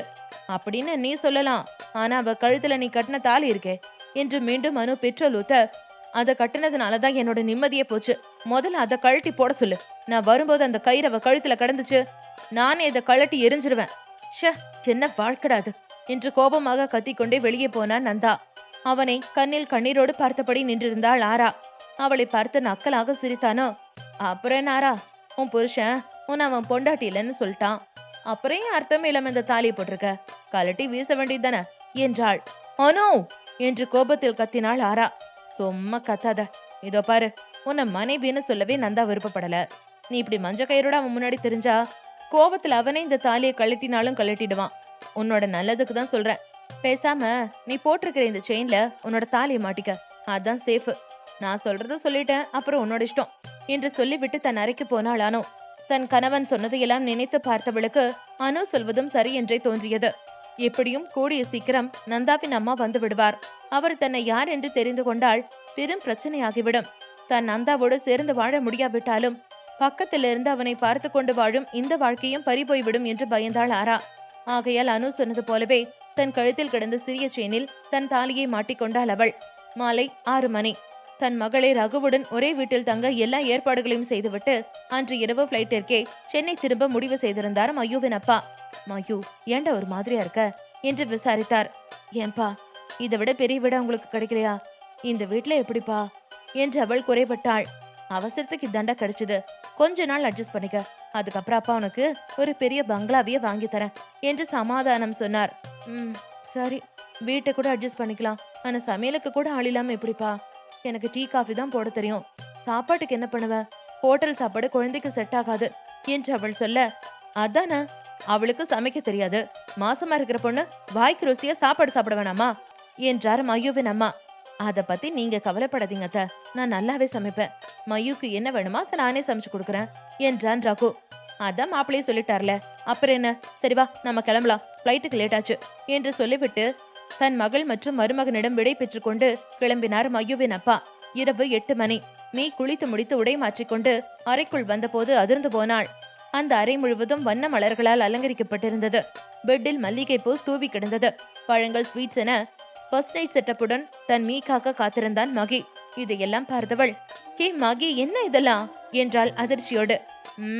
இதெல்லாம் பூஜைக்கு ஏற்பாடு பண்ணிருக்கேன், இங்கதான் பூஜை, நமக்கு தான் பூஜை என்று சொல்லி கண்ணடித்தான் மகி. என்னடா சொல்ற என்றாள் அவள் புரியாமல். அடிய லூசு, இன்னமா புரியல, நமக்கு ஃபர்ஸ்ட் நைட்டு என்று அவன் கடைசியாக சொல்லிவிட்டான். அடப்பாவி, நீ சொன்ன பூஜை இதுதானா, கோயிலுக்கு போறோன்னு சொல்லிட்டு இதுக்குதான் என்னை அழைச்சிட்டு வந்தியா, கேடி, உன்னை என்ன பண்றேன் பாரு என்று சொல்லிக்கொண்டே அவன் தலையில் நங்கென்று கொட்டினாள் மீ. ஹனிமூனுக்கு உன்ன அழைச்சிட்டு வராம பின்ன நான் உங்க அக்காவையும் அழைச்சிட்டு வர முடியும் என்றான் தலையை தேய்த்து கொண்டு. ஏன்டா எங்க அக்கா விழுக்கிற, அவ பாவம் என்று சொல்லிக்கொண்டே அவனை முறைத்தாள் மீ. ஏ மகி, இது உனக்கே சரின்னு படுதா? அங்க வீட்டுல என்ன பிரச்சனை நடந்துகிட்டு இருக்கு, இங்க நீ என்ன பண்ணிட்டு இருக்க? பாவம் அத்தையும் மாமாவும் உங்க தங்கச்சிகளை நினைச்சு கவலைப்பட்டுக்கிட்டு இருக்காங்க. ஃபேக்டரி வேற ஃபயர் ஆகி ஏகப்பட்ட நஷ்டம். அது கூட சரி பரவாயில்ல, பத்தாததுக்கு முகிலுக்கு இப்போ உடம்புக்கு முடியல. இந்த டைம்ல நம்ம ஹனிமூன் கொண்டாடுறது நல்லாவா இருக்கு என்றாள். ஏய், நானும் இது வேண்டான்னு எவ்வளவோ எடுத்து சொன்னேன். ஆனா சூர்யாவும் வரணும் தான். மீ பாவம் உன்னை நம்பி வந்தவ, அவளை நீதான் சந்தோஷமா பாத்துக்கணும்னு என்னை கட்டாயப்படுத்தி இங்க அனுப்பி வச்சாங்க. சரி வந்தது வந்துட்டோம், அதான் வந்த வேலையை சிறப்பா முடிச்சிட்டு போலாமேன்னு என்று சொல்லிக்கொண்டே தன் மீயின் கையை பிடித்து இழுத்து தன் மடியில் உட்கார வைத்தான் மகி. ஏய் மீ, உனக்கு ரொம்ப நல்ல மனசு. உங்க வீட்ல உன்னை நல்லா வளர்த்திருக்காங்க. உன்னோட சந்தோஷத்தை பத்தி நினைக்காம என் குடும்பத்தை பத்தியும் கவலைப்படுறியே என்றான் பாசமாக. உனக்கு மட்டும் இல்ல, எப்போ உன்னை கல்யாணம் பண்ணினனோ அப்ப இருந்து எனக்கும் இது என்னோட குடும்பம் மகி. இனிமே என்ன பிரிச்சு பேசாத என்றாள் அவள் உரிமையாக. மீ, உன்கிட்ட ஒன்னு கேட்கவா? உனக்கு உண்மையாவே என்ன பிடிச்சிருக்கா என்றான் அவன் அவள் கண்களை ஆழமாக பார்த்து. இது என்ன கேள்வி? என் கழுத்துல தாலி கட்டி ஹனிமூனுக்கு கொடைக்கானல் வரைக்கும் அழிச்சிட்டு வந்து ஃபர்ஸ்ட் நைட்டுக்கும் ஏற்பாடு பண்ணிட்டு இப்போ உன்னை எனக்கு பிடிச்சிருக்கான்னு கேக்குற என்றாள் அவள் சிரித்து கொண்டே. எனக்கு உன்கிட்ட பிடிச்சதே உன்னோட இன்னசென்ஸ் தான். I love you so much என்று சொல்லிவிட்டு அவனின் நெற்றியில் பாசமாக முத்தமிட்டாள் அவள். ஏய், அதான் இவ்வளவு தூரம் வந்துட்டமே, பேசாம வந்த வேலையை முடிச்சிட்டு வீட்டுக்கு போலாமா என்று ஏக்கமாக கேட்க, அவன் அப்படி சொன்னதும் அவனை செல்லமாக முறைத்தவள். வேண்டான்னு சொன்னா விடவா போற என்றாள் சிரித்து கொண்டே. ஐயோ என் ரசகுல்லா என்று சொல்லிக்கொண்டே அவள் கன்னத்தை கிள்ளியவன். சரி சரி, நீ மனசு மாறதுக்குள்ள இந்த பால் கிளாஸ கையில பிடிச்சுக்கிட்டு எங்க ஊர் பொண்ணுங்க ஃபர்ஸ்ட் நைட்டுக்கு வர மாதிரி வெக்கப்பட்டுட்டே வா. நான் நீ வெக்கப்பட்டு நடந்து வரத ரசிக்கணும். எனக்காக ட்ரை பண்ண, அப்பதான் ஃபர்ஸ்ட் நைட் எஃபெக்ட் வரும். ப்ளீஸ் ப்ளீஸ் என்று அவன் கெஞ்ச, சரி என்று சொல்லிவிட்டு அந்த பால் கிளாஸை கையில் எடுத்தவள் சற்று தள்ளி போய் நின்று கொண்டாள். ரெடி, இப்ப வா என்று சொல்லிவிட்டு பெட்டில் உட்கார்ந்தான் அவன். சரி என்று சொல்லிவிட்டு தன் கணவனை பார்த்தவளுக்கு தானாகவே வெட்கம் வர ஆரம்பித்தது. தன் மகியை பார்த்து வெட்கத்தோடு சிரித்து கொண்டே அவனை நோக்கி வந்தாள் அவள். ஆஹா, இதான் இதான் இதான் இந்த ஃபீலிங் தான் நான் கேட்டது. சூப்பர் மீ, செம ஃபீல் என்றான் மகி அவளை பார்த்து கண்ணடித்துக் கொண்டே. ஷிப்போ மகி, எனக்கு ஒரு மாதிரியா இருக்கு என்று சொல்லிக்கொண்டே அவன் அருகில் வந்து நின்றாள் அவள். அவன் தன் மீயை வைத்த கண் வாங்காமல் பார்த்து கொண்டிருந்தான். இன்னும் எவ்வளவு நேரம் தான் இப்படி பார்க்க போற? எனக்கு கால் வலிக்குது, நான் இப்ப என்ன பண்ணணும் மகி என்றவள் அடுத்த அடி தெரியாமல் கேட்டாள். இனிமே நீ எதுவும் பண்ண வேண்டாம், எல்லாத்தையும் நானே பாத்துக்கிறேன் என்று சொல்லிவிட்டு அவள் கையில் இருந்த பால் கிளாஸை வாங்கியவன் அவளை அணைத்தபடி பெட்டில் உட்கார்ந்தான். மகி, இவ்வளவு நாளா நீ தொட்டு பேசும்போது எனக்கு ஒன்னும் தெரியல, ஆனா நீ இப்ப தொடும்போது எனக்கு ஒரு மாதிரியா இருக்கு என்றாள் வெட்கத்தோடு. இருக்கணுமே என்று சொல்லிக்கொண்டே ஈ என்று பல்லை காட்டியவன். ஆரம்பிக்கலாமா என்றான் அசடு வழிந்து கொண்டு. அவன் செய்ததை பார்த்து சிரித்தவள் என்று தலையை ஆட்டினாள். முதல்ல பால்ல இருந்து ஆரம்பிக்கலாம் என்றவன் அந்த பால் கிளாஸை கையில் எடுத்து முதலில் ஒரு சிப் பால் குடித்தவன் இப்போது அந்த கிளாஸை தன் மீயிடம் கொடுத்து, இத ஒரு சிப் நீ குடி என்றான். என்று சொல்லிவிட்டு அந்த பாலை வாங்கி ஒரு சிப் குடித்தாள் மீ. பிறகு மீண்டும் மகி குடித்துவிட்டு அவளிடம் கொடுக்க, இல்ல மகி, எனக்கு வேண்டாம், நீயே குடி, எனக்கு பால் பிடிக்காது, நீ கொடுத்ததுக்காக தான் ஒரு சிப் குடிச்சேன் என்று அவள் சொன்னதும், ஓ பிடிக்கலனா விட்டுரு, நானே இதை குடிச்சுக்கிறேன் என்று சொல்லிவிட்டு அந்த கிளாஸ்ல இருந்த பாலை முழுதாக குடித்து முடித்தவன், மீ, நான் உனக்காக ஒண்ணு வாங்கிட்டு வந்திருக்கேன் என்றான் புன்சிரிப்போடு. மீ அந்த சுடிதாரை கழட்டி போட்டுட்டு இந்த பனியனையும் இந்த குட்ட பாவடையும் போட்டுட்டு வா என்று சொல்லிக்கொண்டே அங்கிருந்த ஒரு கவரை எடுத்து அவளிடம் கொடுத்தான் அவன். நிலா கூட பழக ஆரம்பிச்சதுக்கு அப்புறம் நான் தான் அதெல்லாம் போடுறது இல்லைன்னு உன்கிட்ட சொன்னேன்ல என்றாள் அவள் புருவம் சுருக்கி. ஏய், மத்தவங்க பாக்குற மாதிரிதான் போடக்கூடாது, நான் மட்டும் பாக்குறப்ப போடலாம். உன்னை குட்ட பாவடியில உங்க ஒரு பொண்ணுங்க மாதிரி பார்க்க ஆசையா இருக்குமே. உங்க ஒரு பொண்ணுங்களுக்கு எல்லாம் காலு மட்டும்தான் அழகா இருக்கும், நல்ல வழவழன்னு வெள்ளையா வாழைத்தண்டு மாதிரி இருக்கும், அத மறைச்சா எப்படி என்று அவன் கற்பனை செய்ய, என்னது எங்களுக்கு கால் மட்டும்தான் அழகா இருக்குமா, அப்ப நான் அழகா இல்லையா என்று முறைத்தாள் மீ. ஐயோ மகி, கண்டது பேசி காரியத்தை கெடுத்து போடாத என்று மனதிற்குள் நினைத்தவன், ஐயோ மீ, நீ அழகிலன்னு யார் சொன்னா? நீதான் இப்ப என்ன கல்யாணம் பண்ணி எங்க ஊரு பொண்ணு ஆயிட்டியே, அதனால நான் சொன்னது உனக்கு பொருந்தாது என்று கேவலமாக சமாளித்தான். அதான பார்த்தேன் என்று சொல்லிவிட்டு அந்த கவரை வாங்கி கொண்டு உடை மாற்ற போனாள் மீ. அடுத்த சில நிமிடங்களில் அவள் கொடுத்த உடையை போட்டுக்கொண்டு அவன் முன்னால் வந்து நின்றாள் மீ. அவளை பார்த்தவன், அப்பா என்ன காலடா இது, எவ்வளவு அழகா இருக்கு, இந்த காலுக்காகவே காலம்பூரா இவ காலடியில விழுந்து கிடக்கலாமே என்று நினைத்துக் கொண்டே தன் மனைவியின் வழவழப்பான கால்களை ரசித்து பார்த்தான் அவன். ஏய், இப்பதானே சொன்ன நான் அழகா இருக்கேன்னு, அப்படியே என்ன பார்க்காம காலைய பாக்குற என்று கோபமாக பேச முயன்றாள் அவள்.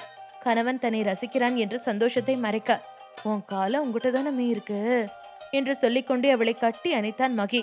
ஏ மகி, விடு, முதல்ல கொஞ்ச நேரம் பேசலாம், அப்புறம் தான் மத்ததெல்லாம் என்று அவள் நெளியவும், ஏண்டி பேசுறதுக்கு இதுவா நேரம், நோ பேச்சு, ஒன்லி ஆக்ஷன் தான் என்று அவன் செயலில் இறங்கினான். எனக்கு இதுதான் ஃபர்ஸ்ட் டைம், கொஞ்சம் நர்வஸா இருக்குடா என்றாள் அவள். குரல் தந்தி அடிக்க ஆரம்பித்தது. எனக்கு மட்டும் இதென்ன 100வது டைமா? எனக்கு இதுதான் ஃபர்ஸ்ட் டைம், நீ பயப்படாத, நான் தானே. ஏய், உனக்கு நம்மளோட முதல் சந்திப்பு ஞாபகம் இருக்கா? ஒரு பையனும் பொண்ணும் லிப் கிஸ் கொடுக்கறத பார்த்து புலம்பும் போது தானே நீ என்னை பார்த்து சிரிச்ச. நம்ம வாழ்க்கையில சந்திச்சு பேசிக்க காரணமே அந்த லிப் கிஸ் தான். அதனால இப்ப நம்ம வாழ்க்கைய லிப் கிஸோட ஸ்டார்ட் பண்ணலாம் என்று சொல்லிக்கொண்டே அவள் உதட்டை நெருங்கினான் மகி. மீ வெட்கத்தில் கண்களை மூடிக்கொண்டாள். ஆனால் அடுத்த நொடி, ஆ அம்மா என்று தன் நெஞ்சை பிடித்து கொண்டு கத்திய மகி அடுத்த நொடி மயங்கி விழுந்தான்.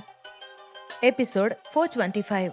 கொடைக்கானலில் மீயும் மகியும் தங்கள் வாழ்க்கையை இனிதே தொடங்க போகின்றனர்.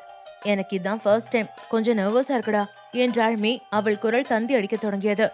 எனக்கு மட்டும் இதென்ன 100வது டைமா? எனக்கு இதுதான் ஃபர்ஸ்ட் டைம், நீ பயப்படாத, நான் தானே. ஏய், உனக்கு நம்மளோட முதல் சந்திப்பு ஞாபகம் இருக்கா? ஒரு பொண்ணும் பையனும் லிப் கிஸ் கொடுக்கறத பார்த்து நான் புலம்பும் போது தானே நீ என்னை பார்த்து சிரிச்ச.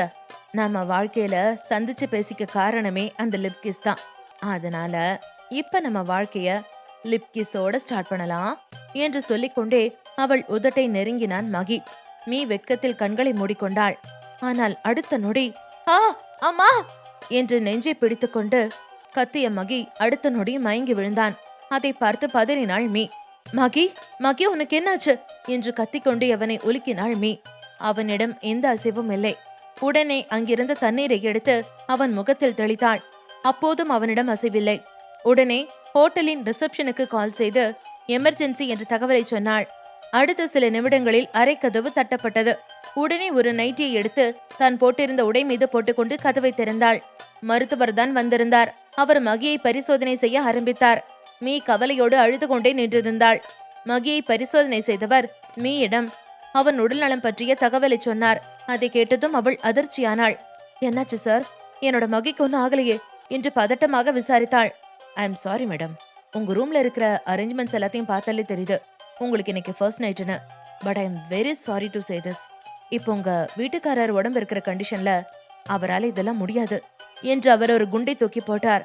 மீ அதிர்ச்சியாகி, என்ன சார் சொல்றீங்க என்று கேட்டாள். ஆமா, அவரோட ஹெல்த் கண்டிஷன் ரொம்ப மோசமா இருக்கு. அவரோட ஹார்ட் கொஞ்சம் வீக்கா இருக்கு. இந்த டைம்ல அவர் பிசிக்கல் ரிலேஷன்ஷிப் வச்சுக்கிறது அந்த அளவுக்கு அவருக்கு நல்லதில்ல. அது அவரோட உயிருக்கே ஆபத்தா போயிடும். யூ டோன்ட் வரி, இது ஒன்றும் பெரிய இஷ்யூ இல்ல. நான் கொடுக்குற மெடிசன்ஸ், ஃபுட் சார்ட் எல்லாத்தையும் ஒரு 2 months ரெகுலரா ஃபாலோ பண்ணுங்க. கூடி சீக்கிரம் அவருக்கு உடம்பு சரியாயிடும். என்ன, ஒரு 2 months நீங்க பிரிஞ்சிருக்கிற மாதிரி இருக்கும் என்று அவரே ஒரு வழி சொன்னார். அது பரவாயில்ல டாக்டர், நான் இப்பவே அவரை சென்னை கழிச்சிட்டு போய் பெரிய ஹாஸ்பிட்டல்ல ட்ரீட்மெண்ட் பாக்குறேன் என்று சொன்னாள் மீ. அதுக்கு அவசியம் இல்ல, நீங்க வேற எந்த டாக்டரையும் கன்சல்ட் பண்ண வேண்டிய அவசியமே கிடையாது. நான் சொன்னதை செஞ்சாலே போதும். அண்ட் ஒன் மோர் திங், இப்படி ஒரு கம்ப்ளைண்ட் அவருக்கு இருக்கிறது உங்க வீட்டுக்காரருக்கு தெரியக்கூடாது. அப்படி தெரிஞ்சா அதுவே அவருக்கு ஒரு மாதிரி இன்ஃபீரியாரிட்டி காம்ப்ளெக்ஸ ஏற்படுத்த வாய்ப்பு இருக்கு. அதனால உங்க மேரேஜ் லைஃப் பர்சனலா அஃபெக்ட் ஆக நிறைய சான்சஸ் இருக்கு.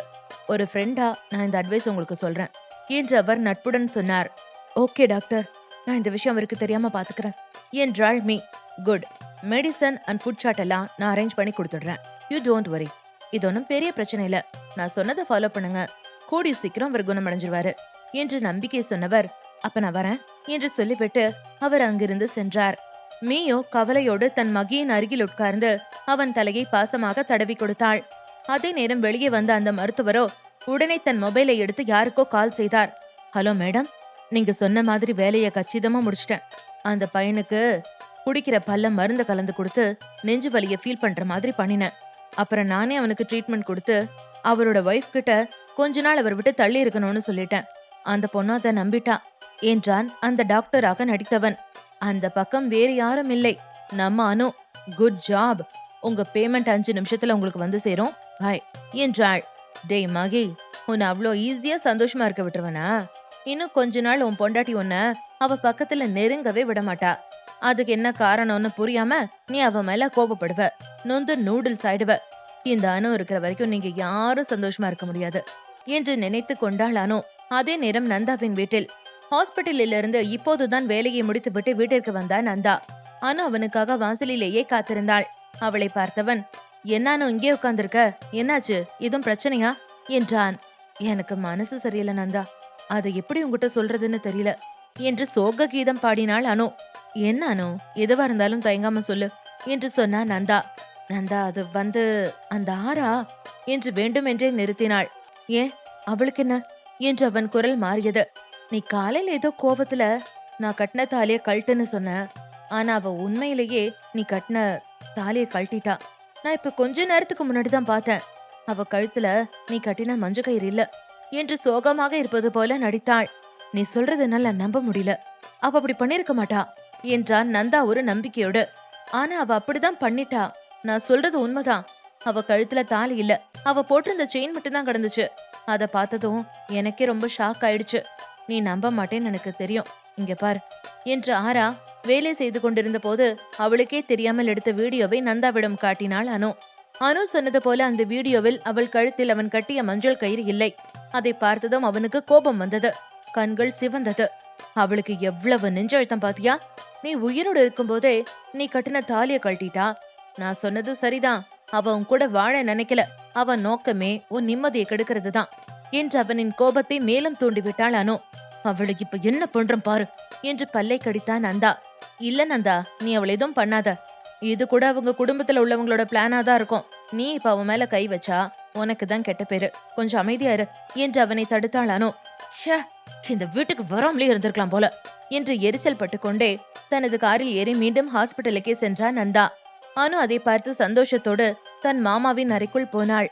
அங்கே ஆள் உயரத்தில் இருந்த அசோக்கின் போட்டோவை பார்த்ததும் சிறு வயதில் தன் மாமாவோடு இதே அறையில் பலமுறை சந்தோஷமாக பேசி சிரித்து விளையாடியதை நினைத்து பார்த்தவளின் கண்கள் கலங்கியது. இன்றுதான் பல வருடங்களுக்கு பின்பு அந்த அறைக்குள் வருகிறாள். மாமா, நான் உங்க அனு வந்திருக்கேன். எப்படி இருக்கீங்க மாமா? எனக்கு தெரியும் மாமா, உங்க ஆத்மா நிம்மதி இல்லாம இருக்கும்னு. உங்களை சாந்திப்படுத்த என்னால முடிஞ்ச எல்லா வேலையும் பாத்துக்கிட்டு தான் இருக்கேன். நம்ம எதிரி அந்த விஜயோட குடும்பமே இப்ப நிம்மதி இல்லாம இருக்கு. அவங்க வீட்டு வாரிசுக எல்லாரோட வாழ்க்கையும் நான் நிம்மதி இல்லாம செஞ்சுட்டேன். இது தற்காலிகம்தான், ஆனா கூடிய சீக்கிரம் நிரந்தரமா அவங்க வாழ்க்கைய அழிச்சிடுறேன். நம்ம நந்தா அந்த வீட்டு பொண்ணையே இந்த வீட்டுக்கு மருமகளா கொண்டு வந்திருக்கான், இடியட். ஆனா நீங்க கவலைப்படாதீங்க, அவளை இந்த வீட்டை விட்டு துரத்தாம நான் விட மாட்டேன். ஐரா, ஆரா, சதா, மகிஷ்னு எல்லாரோட வாழ்க்கையிலயும் நான் என்னால முடிஞ்சதை பண்ணிட்டு தான் இருக்கேன். கூடிய சீக்கிரம் அந்த விஜயோட பையன் சூர்யாவும் தன்னோட நிம்மதிய தொலைக்க போறான்.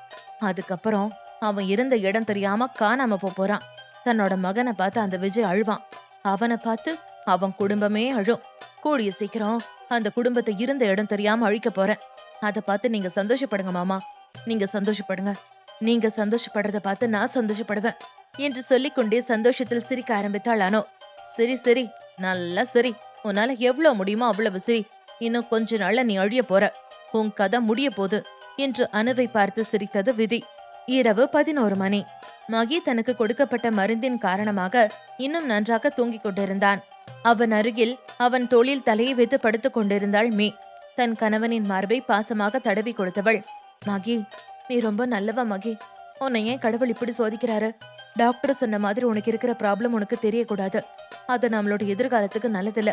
அது மட்டும் இல்ல, உனக்கு மட்டும் இப்படி ஒரு ப்ராப்ளம் இருக்கிற விஷயம் நம்ம வீட்டுல தெரிஞ்சா பாவம் அவங்க எல்லாரோட மனசும் உடைஞ்சு போயிடும். அதனால இந்த விஷயத்த பத்தி நான் யார்கிட்டயும் சொல்ல போறதில்ல. இது என்னோட மட்டும் முடிஞ்சு போகட்டும். ஒரு 2-3 மாசம் தானே, அப்புறம் எல்லாம் சரியாயிடும். கொஞ்ச நாள் நாம பிரிஞ்சுதான் இருக்கணும் மகி.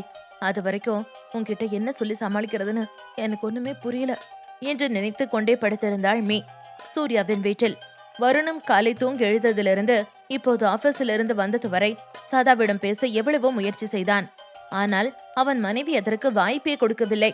காலையில் அவன் ஆபீஸ் ரெடியாகி போகும் வரை அவள் ரூமிற்கே வரவில்லை. மாலை அவன் ஆபீஸில் வந்ததிலிருந்து அவள் அறைக்குள் வரவில்லை. வீட்டு வேலை, குழந்தையை பார்த்துக் கொள்வது என்று சதா இப்போது செம பிஸி. சரி, எப்படியும் தூங்க ரூமுக்கு தானே வந்தாகணும் என்று அவளுக்காக 9 மணியிலிருந்து தூங்காமல் காத்திருந்தான் வருண்.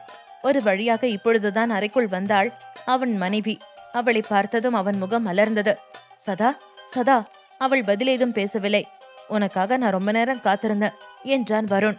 இப்போதும் அவள் பதில் பேசவில்லை. ஏன் சதா என்கிட்ட பேச மாட்டேங்கிற? என்கிட்ட ஏதாவது பேசு சதா என்று மீண்டும் அவன் சொல்ல, எனக்கு உங்ககிட்ட பேச எதுவும் இல்ல என்றாள் சதா நறுக்கென்று. ஆனா எனக்கு இருக்கு, நிறைய இருக்கு. நான் உன்னை நேசிக்க ஆரம்பிச்சு முழுசா 2 நாள் கூட ஆகல. ஆனா உன்னை பார்த்துட்டே இருக்கணும், உங்ககிட்ட பேசிட்டே இருக்கணும்னு தோணுது. இப்பதான் உன்னோட கஷ்டம் எனக்கு புரியுது. நீ எப்படிதான் என்ன நினைச்சிட்டு 7 வருஷமா இருந்தியோ, சத்தியமா என்னால உன் அளவுக்கு பொறுமையா இருந்திருக்க முடியாது என்றான் அவன் உருக்கமாக.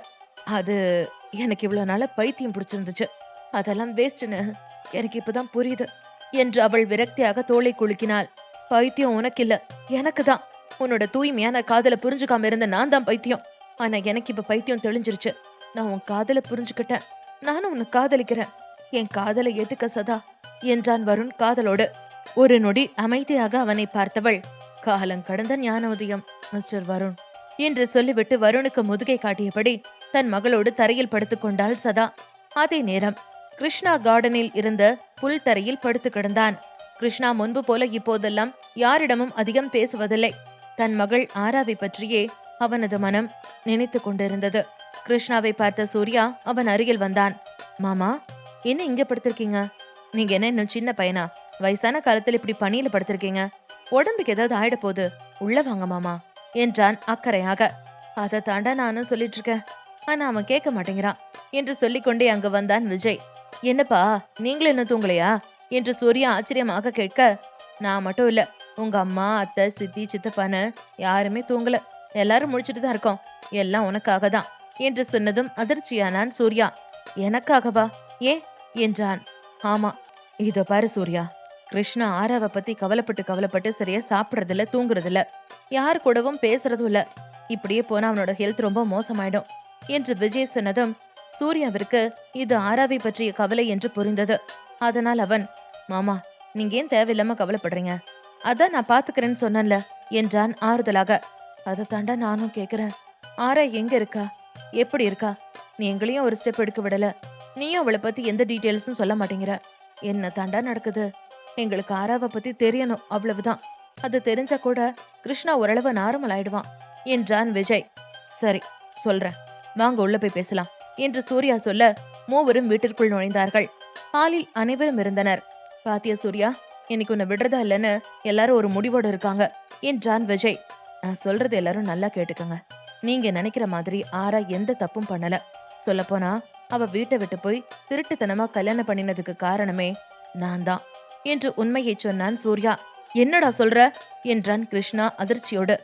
ஆமா மாமா, நான் சொல்லிதான் ஆரா வீட்டை விட்டு போனா. அவ விரும்பின பையனை கட்டிக்கிட்டா என்று அவன் நிறுத்த, டே சூர்யா, எது சொல்றதா இருந்தாலும் தெளிவா சொல்லுடா. நீ நேரா சொன்னாலும் எனக்கு ஒன்னும் புரியாது, இப்படி வளைச்சு சொன்னா சுத்தமா புரியாது என்றான் சஞ்சய். ஆரா யார கல்யாணம் பண்ணிக்கிட்டாங்கிறது தானே உங்களோட கவலை. ஆராவோட ஹஸ்பண்ட் வேற யாரும் இல்ல, குமாரநந்தன் ஃபேமிலி அசோக்கோட பையன் டாக்டர் நந்தா தான் அது.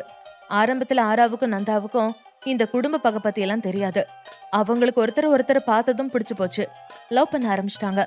இந்த விஷயம் எப்படியும் அந்த அட்டங்காப்பிடாரி அணுவுக்கு தெரிஞ்சு போச்சு. ஆரா ஒரு தடவை நந்தாவை பார்க்க போனப்ப அவங்க குடிக்கிற காஃபில யாருக்கும் தெரியாம போதை மருந்த கலந்து கொடுத்துட்டா அந்த அணு என்று சொன்னான் சூர்யா. போதை மருந்தா என்று கத்தினாள் செம்பா. அந்த காஃபியை குடிச்சதுனால நந்தாவுக்கு ஆராவுக்கும் சுயநினைவே இல்ல. அதனால என்று தயக்கத்தோடு இழுத்தவன் ஒரு நீண்ட பெருமூச்சு விட்டுக்கொண்டு, அதனால எதிர்பார்க்காத விதமா அவங்களுக்குள்ள தப்பு நடந்துருச்சு என்றான் ஒரு இயலாமையுடன்.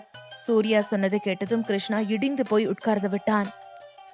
இந்த எபிசோட் உங்களுக்கு பிடிச்சிருந்தா அந்த வீடியோக்கு ஒரு லைக் பட்டன் கொடுங்க. அண்ட் இந்த மாதிரி தொடர்ந்து வீடியோஸ்க்கு நம்ம சேனலை சப்ஸ்கிரைப் பண்ணிக்கோங்க. தேங்க்யூ.